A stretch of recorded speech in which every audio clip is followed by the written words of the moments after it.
नमस्कार मित्रांनो, आजच्या नवीन ब्लॉगमध्ये तुम्हा सर्वांचं सहर्ष स्वागत करत आहे ना. आज मी आलो होतो बोट्याला आलो होतो या पक्षाला न्यायला. तर पक्षातून बघू शकता तेवढं शांत दिसते, तेवढं शांत नाही आहे. पण यांनी रशीच आणली नव्हती त्याला बांधण्यासाठी. मग काय, आपल्याच गाडीची रशी काढली आणि पक्षाला बांधायला सुरुवात केली. तर पक्षाला बांधून गोट्याच्या बाहेर आणत होते, तेवढ्यात पक्षानं केला त्याचा राडा सुरू. तर तुम्ही बघू शकता कसला खतरनाक धडका मारत होता. एवढे सारे पोरं बघून तो पार घाबरला होता.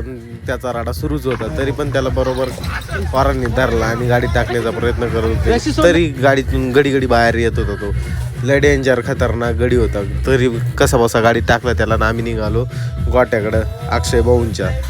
तर अक्षय भाऊंच्या गोट्यावरती आलो आम्ही. तर तुम्ही बघू शकता वातावरण इतकं खतरनाक झाले ना मित्रांनो. पाऊस नेमकाच झालेला होता आणि परत पक्षाला आता गाडीतून बाहेर काढायची सिस्टीम चालू होती. तर पक्षाने परत आपला राडा सुरू